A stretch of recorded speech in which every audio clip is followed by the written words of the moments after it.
We often take maps for granted. They are tools for navigation, helping us find our way in unfamiliar places.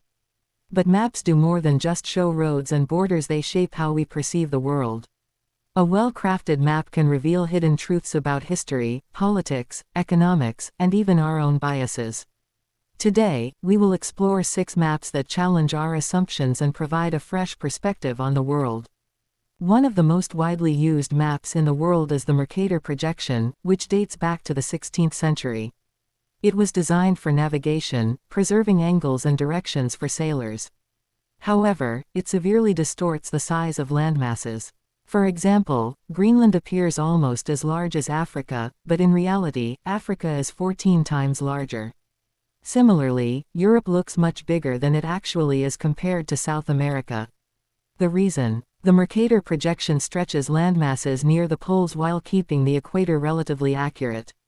A more accurate representation is the Gall-Peters projection, which shows the true relative size of countries. Seeing this map for the first time can be shocking. It forces us to reconsider how we perceive power and influence. Another map that challenges our perspective is the South Up map, which places the southern hemisphere at the top. Most of us are used to maps where the north is on top, but there is no real reason for this other than historical convention. When people see an upside-down world map for the first time, it can be disorienting. But this simple change highlights how arbitrary our sense of direction is. It also challenges Eurocentric perspectives by shifting focus away from North America and Europe.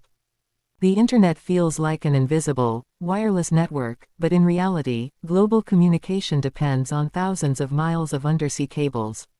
A map of these cables reveals something fascinating. Our digital world is deeply connected to historical trade routes.